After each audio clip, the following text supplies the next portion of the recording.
ಚಂದ್ರಪ್ಪನವರು ಇದ್ದಾರೆ, ನಗರ ಅಧ್ಯಕ್ಷರಾಗಿರ್ತಕ್ಕಂಥ ಬಾಬಣ್ಣ ಇದ್ದಾರೆ, ಮಹಿಳಾ ಅಧ್ಯಕ್ಷರಾಗಿರ್ತಕ್ಕಂಥ ಉಷಾ ಅವರಿದ್ದಾರೆ, ಪ್ರಧಾನ ಕಾರ್ಯದರ್ಶಿಯಾಗಿರ್ತಕ್ಕಂಥ ಅಮರೇಶ್ ಗೋತಿ ಅವರಿದ್ದಾರೆ, ಹಾಗೆಯೇ ನಮ್ಮ ದಿನೇಶ್ ಅವರಿದ್ದಾರೆ, ಹಾಗೆ ನಮ್ಮ ಬಿಜೆಪಿ ಮಾಜಿ ಶಾಸಕರು ಕಾಂಗ್ರೆಸ್ ಕಾರ್ಯಕರ್ತರನ್ನ ಗೂಂಡಾಗಳು ಅಂತ ಹೇಳ್ಬಿಟ್ಟು ಪದಬಳಕೆಯನ್ನ ಮಾಡಿದ್ದಾರೆ. ಕಾಂಗ್ರೆಸ್ ಗೂಂಡಾಗಳು ಹಾಸ್ಪಿಟಲ್ ಅಲ್ಲಿ ಅವ್ರಿಗೆ ಬೇಕಾದವರಿಗೆ ಹಾಸಿಗೆ ವ್ಯವಸ್ಥೆ ಮಾಡ್ತಾರೆ, ಮಲಗೋದಕ್ಕೆ ಅಂದ್ರೆ ಬೆಡ್ ವ್ಯವಸ್ಥೆ ಮಾಡ್ತಾರೆ ಅಂತಕ್ಕಂಥ ಮಾತನ್ನ ಹೇಳಿದ್ದಾರೆ. ಪೇಷಂಟ್ ನಾವು ನಿಮಗೆ ಅಂಕಿಅಂಶಗಳು ಕೂಡ ಕೊಡಕ್ಕೆ ತಂದಿದ್ದೀನಿ. ಹಾಸ್ಪಿಟಲ್ ಅಲ್ಲಿ ಎಷ್ಟು ಜನ ಈ ಜೂನ್ ಇಂದ ಹಿಡಿದ್ಬಿಟ್ಟು ಲಾಸ್ಟ್ ಜನವರಿಯಿಂದ ನಮ್ಮ ಈ ಏನು ಕೇಸಸ್ ಎಷ್ಟು ಇದಾಗಿದೆ, ಡೆಂಗ್ಯೂ ಕೇಸಸ್, ಅದ್ರ ಬಗ್ಗೆ ಡೀಟೇಲ್ಸ್ ಕೊಡ್ತೀನಿ. ಯಾವ್ಯಾವ ತಾಲೂಕಿಂದ ಎಷ್ಟು ಜನ ಬಂದಿದ್ದಾರೆ ಅಂತಕ್ಕಂಥ ಡೀಟೇಲ್ಸ್ ಕೊಡ್ತೀನಿ. ನಾವು ಯಾವ ತಾಲೂಕಿಂದ ಬಂದಿರ್ತಕ್ಕಂಥವ್ರನ್ನ ಯಾವ ತಾಲೂಕಿಂದ ಬಂದೆ ಅಂತಾನು ಕೇಳಲ್ಲ, ಯಾವ ಊರಿಂದ ಬಂದಂತರು ಯಾವ ಊರಿಂದ ಬಂದೆ ಅಂತಾನು ಕೇಳಲ್ಲ, ನೀವು ಯಾವ ಪಕ್ಷದ ಅಂತಾನು ಕೇಳಲ್ಲ, ಯಾರು ಕೇಳಲ್ಲ. ನಮ್ಮ ಆರೋಗ್ಯ ರಕ್ಷಾ ಕಮಿಟಿ ಇರ್ಬೋದು, ಶಾಸಕರು 8 ಬಾರಿ ಬ್ಯಾಕ್ ಟು ಬ್ಯಾಕ್ ಏನ್ ವಿಸಿಟ್ ಮಾಡಿಬಿಟ್ಟು ಏನ್ ನಮ್ಮ ಈ ಡೆಂಗ್ಯೂ ಜಾಸ್ತಿ ಆಗ್ತದೆ ಸಾಗರ ತಾಲೂಕಲ್ಲಿ ಅದನ್ನ ಹತೋಟಿ ತರಬೇಕಂತ ಹೇಳ್ಬಿಟ್ಟು ಓಡಾಡಿದ್ರು. ಅದನ್ನ ಸಹಿಸಕ್ಕಾಗದೆ ಇವತ್ತು ಕಾಂಗ್ರೆಸ್ ಕಾರ್ಯಕರ್ತರ ಏನು ಮನವೊಲಿಸಬೇಕು, ಅಲ್ಲಿ ಅವ್ರು ವಿಚಿತ್ರ ಆಗ್ಬೇಕು ಅಂತ ಹೇಳ್ಬಿಟ್ಟು ಅವ್ರನ್ನ ಗುಂಡಾಗಳು ಅಂತ ಕರೀತಾರೆ. ಯಾವ್ದಾದ್ರೂ ಒಬ್ಬ ಜವಾಬ್ದಾರಿ ಇರ್ತಕ್ಕಂಥ ಲೀಡರ್ ಒಬ್ಬ ಕಾರ್ಯಕರ್ತನ, ಅವ್ರು ಬಿಜೆಪಿ ಆಗಲಿ ಕಾಂಗ್ರೆಸ್ ಆಗಲಿ, ಕಾರ್ಯಕರ್ತನ ಗುಂಡಗಳು ಅಂತ ಹೇಳ್ತಾರೆ. ಒಬ್ಬಗೆ ಮಾತಾಡೋ ಪಟಾಕಿ ಅವ್ರು ಯಾರು ಏನ್ ಬೇಕು ಹೇಳ್ತಾರ ಇರಲಿ, ಆದ್ರೆ ಒಬ್ಬ ಜವಾಬ್ದಾರಿ ಇರ್ತಕ್ಕಂಥ ಸ್ಥಾನದಲ್ಲಿ ಮಾಜಿ ಸಚಿವರಾದರು ಯಾವ ತರ ಮಾತಾಡಬೇಕು? ನಮ್ಮ ಶಾಸಕರು ಯಾವ ಬಿಜೆಪಿ ಗುಂಡಗಳು ಅಂತ ಹೇಳ್ತಾರ? ನಾವ್ಯಾವ ಹೇಳಿದೀವ? ಅವರ ಹಿಂಬಾಲಕರನ್ನ ಗುಂಡಗಳು ಅಂತ ಹೇಳಿದೀವಿ. ಈ ಮಾಜಿ ಶಾಸಕರ ಹಿಂಬಾಲಕರನ್ನ ನಾವು ಗುಂಡಗಳು ಅಂತ ಹೇಳಿದೀವಿ. ಅದರಲ್ಲಿ ನಡ ಮಾತಿಲ್ಲ. ಅದನ್ನ ಬಹಿರಂಗವಾಗಿ ಹೇಳಕ್ ಇಷ್ಟಪಡ್ತೀನಿ ನಾನು. ಯಾಕಂದ್ರೆ ಅವ್ರು ಎಲ್ಲರಿದ್ದಾರೆ, ಈ ಜೈಲಲ್ಲಿ ಯಾರ್ಯಾರಿದ್ದಾರೆ ಅಂತ ಗೊತ್ತಿದೆ ನಿಮಗೆ. ಅವರ ಹಣೆ ಬರಗಳು ಏನಂತ ನೋಡಿದೀರಿ. MDF ಗಲಾಟೆಯಲ್ಲಿ ಯಾರ್ಯಾರಿಗೆ ಹೊಡೆದ್ರು ಅಂತ ನೀವು ಡೈರೆಕ್ಟ್ ಆಗಿ ನೋಡಿದೀರಿ. ಈ ಸಂಸ್ಕೃತಿ ಇರ್ತಕ್ಕಂಥ ಒಬ್ಬ ಮಾಜಿ ಶಾಸಕ ನಮ್ಮ ಶಾಸಕರ ಬಗ್ಗೆ, ನಮ್ಮ ಕಾರ್ಯಕರ್ತರ ಬಗ್ಗೆ ನಾವೇ ಹೇಳಿಬಿಡ್ತಕ್ಕಂಥ ಇದನ್ನ ನಾವು ಪಕ್ಷದ ವತಿಯಿಂದಾಗ್ಲಿ ನಾವು ಇಲ್ಲಿ ಎಲ್ಲರೂ ಕೂಡ ನಮ್ಮ ಕಾಂಗ್ರೆಸ್ ಪಕ್ಷ ಇದನ್ನ ನಾವು ಖಂಡಿಸ್ತೇವೆ. ಇದನ್ನ ಅವರು ಏನು ನಿಮ್ಮ ಮಾಧ್ಯಮ ಮುಖಾಂತರ ಏನ್ ಮಾತಾಡಿದ್ದಾರೆ, ಅವ್ರು ಏನ್ ಮಾತಾಡಿದ್ರೆ ಅವ್ರು ಕ್ಷಮೆ ಕೇಳಬೇಕು. ಯಾವುದೇ ಪಕ್ಷದ ಒಬ್ಬ ಕಾರ್ಯಕರ್ತನ ಗುಂಡಗಳಂತಕ್ಕಂಥದ್ದು ಅದು ಒಂದು ಏನು ಅವರಿಗೆ ಶೋಭೆ ತರಂತದ್ದಲ್ಲ, ಅದನ್ನ ಮನಗಣಬೇಕು. ಹಾಗೆ ಮಾತಾಡ್ತಾ ಅವ್ರು ಹೇಳ್ತಾರೆ, ಮೊನ್ನೆ ಅದೇ ಒಂದು ಸಭೆಯಲ್ಲಿ ಪ್ರಾಧಿಕಾರದ ಬಗ್ಗೆ ಮಾತಾಡ್ತಾರೆ. 50 ರೂಪಾಯಿ ರೇಟ್ ಫಿಕ್ಸ್ ಮಾಡಿದ್ದಾರೆ ಅಂತ. ಹೋಗಿ ಪ್ರಾಧಿಕಾರದಲ್ಲಿ ಯಾವತ್ತಾದ್ರೂ ರಿಯಲ್ ಎಸ್ಟೇಟ್ ದಂಧೆ ಮಾಡ್ಬಿಟ್ಟು ರೇಟ್ ಫಿಕ್ಸ್ ಮಾಡ್ತಾರ? ಅಥವಾ ರಿಯಲ್ ಎಸ್ಟೇಟ್ ದಂಧೆ ಮಾಡ್ಬಿಟ್ಟು ಲೇಔಟ್ ಮಾಡಿದವ್ರು ಬಂಡವಾಳ ಹಾಕಿರ್ತಾನೆ, ಅವ್ನು ಜಾಗಕ್ಕೆ ಇದ್ದಷ್ಟು ರೇಟ್ ಫಿಕ್ಸ್ ಮಾಡ್ತಾರೆ ಸ್ಕ್ವೇರ್ ಫೀಟ್ಗೆ. ಸಾಮಾನ್ಯ ಅವ್ರೇನು ಕ್ವಶನ್ ಕೇಳಕ್ಕೆ? ಯಾರ ಹತ್ರ ಕೇಳಿದ್ವಿ ನಾವು? ಯಾರನ್ನು ಹೇಳಿದ್ದಾರೆ? ಬರ್ಲಿ ಚರ್ಚೆಗೆ. ಬಾಬಣ್ಣ ಇದ್ದಾರೆ, ಏನು ಪ್ರಾಧಿಕಾರ ನಾನು ಇದ್ದೀನಿ, ಶಾಸಕರ ಅಧ್ಯಕ್ಷರಿದ್ದಾರೆ, ನಾವೆಲ್ಲ ಹೊರಡಿದ್ದೀವಿ ಅವ್ರ ಬಹಿರಂಗ ಬಗ್ಗೆ. ಯಾರ ಹತ್ರ ಕೇಳಿದ್ದೀವಿ, ಎಲ್ಲಿ ಕೇಳಿದೀವಿ ಅಂತ ಬರ್ಲಿ ಇವರು ಯಾವುದೋ ಗಣಪತಿ ಕೆರೆ ಕೆಳಗಡೆ ಇರ್ತಕ್ಕಂಥ ಜಮೀನಿಗೆ ಐಬಿಲ್ ಕುತ್ಕೊಂಡ್ಬಿಟ್ಟು ರೇಟ್ ಫಿಕ್ಸ್ ಮಾಡೋಂಥ ಈ ವ್ಯಕ್ತಿ, ಈ ಮಾಜಿ ಶಾಸಕ, ಇವರು ನಮಗೆ ಹೇಳ್ತಾರೆ ಇವ್ರು ಫಿಕ್ಸ್ ಮಾಡಿಲ್ವ? ಅವರು ಏನು ಮಾತುಕತೆ ಫಿಕ್ಸ್ ಮಾಡ್ಬಿಟ್ಟು ಅವ್ರ ಏನ್ ತಗೊಂಡಿಲ್ವ? ಇವರು ಅವ್ರಿಗೆ ಮಾಡ್ಕೊಡ್ತಿದ್ದ ಹೇಳ್ಬಿಟ್ಟು ಅವ್ರಿಗೆ ಮೋಸ ಮಾಡಿಲ್ವಾ? ಹೋಗ್ಲಿ ಅಂತ ಅವ್ರು ಎಲ್ಲಿಗೆ ಹೋದ್ರು? ಅವರು ಅವಾಗ ಹೈಕೋರ್ಟ್ಗೆ ಹೋದ್ರು ಸ್ವಾಮಿ. ಈ ಮಾಜಿ ಶಾಸಕರೇ ನಿಮ್ಗೆ ಹೇಳಕ್ ಇಷ್ಟಪಡ್ತೀನಿ, ಅವರು ಹೈಕೋರ್ಟ್ ಅಲ್ಲಿ ಹೋಗ್ಬಿಟ್ಟು ಹೈಕೋರ್ಟ್ ಗೈಡೆನ್ಸ್ ಕೊಟ್ಟಿದೆ DC ಅವರಿಗೆ, AC ಅವರಿಗೆ ಪರ್ಮಿಷನ್ ಕೊಡಿ ಅಂತ. ಪ್ರಾಧಿಕಾರದ ಈಗ ಬಂದಿರ್ತಕ್ಕಂಥ ಪ್ರಾಧಿಕಾರದ ನಾವು ಕೊಟ್ಟಿಲ್ಲ, ನಾವು ಹೇಳಿಲ್ಲ. ಇವ್ರು ಮಾಡಿದ ಮೋಸಕ್ಕೆ ಅವ್ರು ಹೈಕೋರ್ಟ್ಗೆ ಹೋಗಿದ್ರು, ಅವ್ರಿಗೆ ಪರ್ಮಿಷನ್ ಹೈಕೋರ್ಟ್ ಕೊಟ್ಟಿದೆ. ಹಾಗಾದ್ರೆ ಕಾನೂನು ಬಗ್ಗೆ ಇವ್ರಿಗೆ ಗೌರವ ಇಲ್ವಾ? ಇವ್ರು ಬಾಯಿ ಚಪ್ಪಳಕ್ಕೆ ಎಲ್ಲ ಒಂದ್ ಕಡೆ ಮಾತಾಡ್ಬೇಕು, ಅದು ಮಾತಾಡ್ಬೇಕು, ಇದು ಮಾತಾಡ್ಬೇಕು ಅಂತ ಹೇಳ್ಬಿಟ್ಟು ಮಾತಾಡುತ್ತೆ. ಖುಷಿ ಇದೆ ನಮಗೆ. ಮಾಜಿ ಶಾಸಕರು ಬಿಡಪ್ಪ ಏನೋ ಒಂದು ಅವರಿಗೆ ಬದ್ಧತೆ ಇದೆ, ಬಂದಿದ್ದಾರೆ ವಿಚಾರಿಸಕ್ಕೆ ಬಂದಿದ್ದಾರೆ ಅಂತ.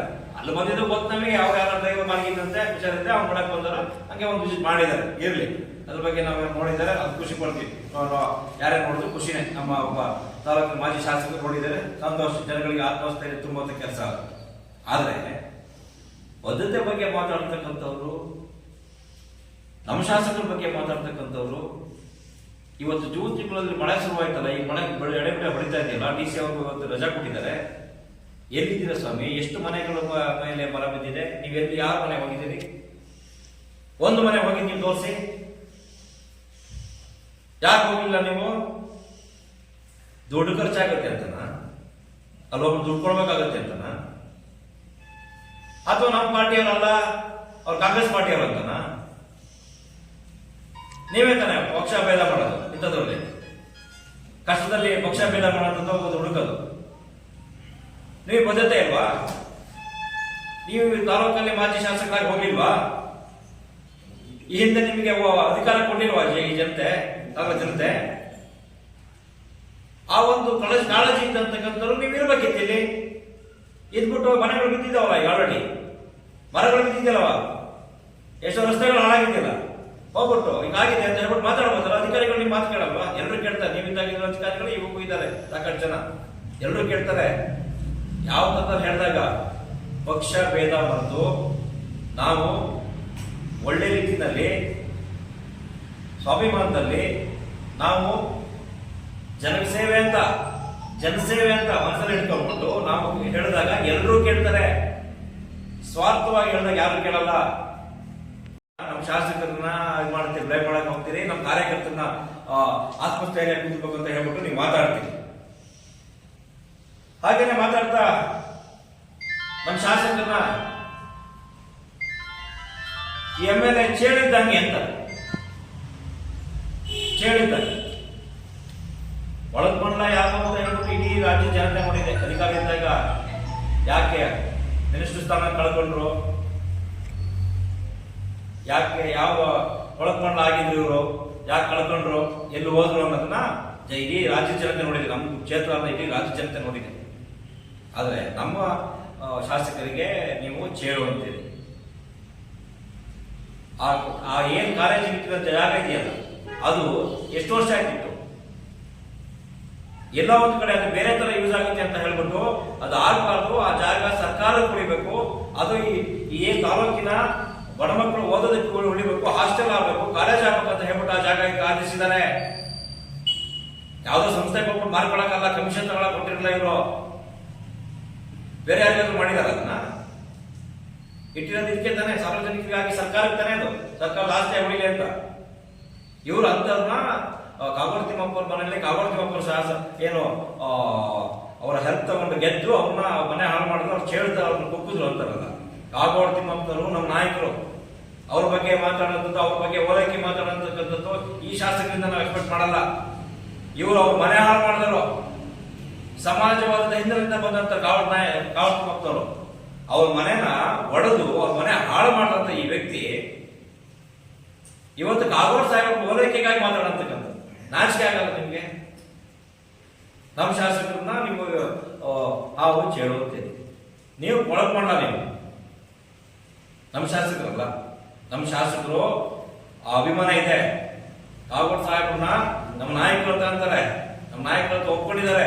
ಕಾಗೋಡು ಸಾಹೇಬ್ರ ಆಶೀರ್ವಾದ ಇದೆ ಅವ್ರ ಮೇಲೆ.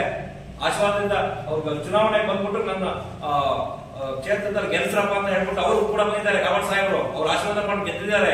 ಇವತ್ತು ಅವ್ರ ಆಶೀರ್ವಾದದಲ್ಲಿ ಶಾಸಕರಾಗಿದ್ದಾರೆ. ಆ ಒಂದು ಅಭಿಮಾನ ನಮ್ಮ ಶಾಸಕರಿಗಿದೆ. ನೀವು ಅವ್ರ ಓಲೈಕೆಗಾಗಿ ಅವ್ರನ್ನ ಮನೆ ಹೊಡೆದಿದ್ದಂತೆ ನೀವು ಅವ್ರನ್ನ ಚೇಳು ಅಂತ ನಿಮಗೆ ನಾಚಿಕೆ ಆಗಬೇಕು. ಒಂದು ಓಟಲ್ಲಿ ಗೆದ್ದಿದ್ದಾರೆ, ಅವಮಾನ ಆಗ್ತಾ ಇತ್ತು, ರಾಜೀನಾಮೆ ಕೊಡ್ಬೇಕು ಅಂತ ಹೇಳ್ಬಿಟ್ಟು ಇವರು ಹೇಳಿದ್ದಾರೆ. ಮತ್ತೆ ಅವನೊಬ್ಬನ ಮನಂಬರು ಪಿರ್ಲ ರತ್ನಾಕರ ಅವನು ಕೂಡ ಹೇಳಿದ್ದಾರೆ. ನಾವು ಇವ್ರಿಗೆ ಜಾಸ್ತಿ ಓಟ್ ಕೊಡಕ್ ಹೋಗಲ್ಲ. ಅವ್ರ ತರ ಈ ಚಟಾವಣಿ ಸಡನ್ ಪತ್ರಿಕೆ ಅವ್ರು ಇದೀನಿ ಅನ್ನೋ ಇರೋಕೆ ನಾನು ತೋರಿಸ್ಕೊಳ್ಳೋದಕ್ಕಾಗಿ DCC ಬ್ಯಾಂಕ್ ಚುನಾವಣೆಗೆ ನಮ್ಮ ಶಿವಮೊಗ್ಗ ಜಿಲ್ಲೆಯಿಂದ ಹೊರತಾಗಿ ಏನಿಲ್ಲ. ಶಿವಮೊಗ್ಗ ಜಿಲ್ಲಾ DCC ಬ್ಯಾಂಕಿಗೆ ಸದಸ್ಯರಾಗಿ ಹೋಗೋದಕ್ಕೆ ಇವರು ನಮ್ಮ ಶಾಸಕರು ಡೆಲಿಗೇಷನ್ ತಗೊಂಡಿದ್ದು. ಹಂಗಂತ ನಿಮ್ಮ MP ಯಾವ್ದು ತಗೊಂಡ್ರು ಡೆಲಿಗೇಷನ್ ಶಿಕಾರಿಪುರದಲ್ಲಿ? ನಾವು ಕೇಳ್ಬೇಕಲ್ಲ, ಅದಕ್ಕೆ ನೀವು ಆನ್ಸರ್ ಕೊಡ್ಬೇಕಲ್ಲ. ಡೆಲಿಗೇಷನ್ ತಗೊಂಡಿದ್ದೆ ತಪ್ಪು, ಸಹಕಾರಿ ಕ್ಷೇತ್ರದಲ್ಲಿ ಶಾಸಕರಾದಂತವ್ರು ಅಂತ ಹೇಳ್ತೀರಿ. MP-ನೇ ತಗೊಂಡ್ರಲ್ಲ, ಮತ್ತೆ ಅವಾಗ ಯಾಕೆ ಬಾಯಿ ಮುಚ್ಕೊಂಡಿದ್ರಿ? ನೀವು MP ತಗೊಂಡ್ರೆ ಸರಿನಾ? ಹಾಗಾದ್ರೆ ನಿಮ್ಮ ಪಕ್ಷದಲ್ಲಿ ಮಾಡಿದ್ರೆ ಸರಿನಾ? ನಿಮ್ಮ MP ತಗೋದು, ನಮ್ಮ ಶಾಸಕರು ತಗೊಳಂಗಿಲ್ಲ. ಒಂದು ಓಟಲ್ಲಿ ಗೆದ್ರು ಅಂತೀವಿ. ಗೆಲುವು ಒಂದು ಓಟಲ್ಲೂ ಗೆಲುವೇನೆ.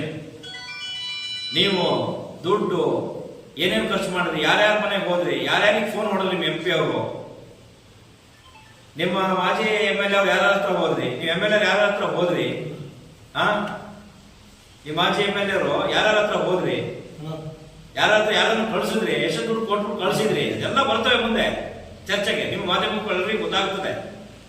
ಇವರು ಇವತ್ತು ಹೋಗ್ಬಿಟ್ಟು ಒಬ್ಬ MLA ಅಲ್ಲೂ ಕೂಡ ತನ್ನ ಹೆಸರನ್ನ ಜನಸೇವೆ ಮುಖಾಂತರ ಮೂಡಿಸ್ತಾನೆ, ಹೆಸರನ್ನ ಅಲ್ಲಿ ಕೂಡ ಜನಸೇವೆ ಮಾಡಿಬಿಟ್ಟು ಇವಾಗ ಸಹಕಾರಿ ಕ್ಷೇತ್ರ ಏನಾದ್ರು ತೋರಿಸ್ಕೊಡ್ತಾನೆ ತಾಲೂಕಿಗೆ ಅನ್ನೋದನ್ನ ಸಹಿಸಕ್ಕಾಗದೆ ನೀವು ಅವ್ರ ಗೆಲುವನ್ನ ನೀವು ಅವ್ರ ಗೆಲುವಲ್ಲ, ಅವ್ರ ರಾಜೀನಾಮೆ ಕೊಡ್ಬೇಕು ಅಂತೀರಿ.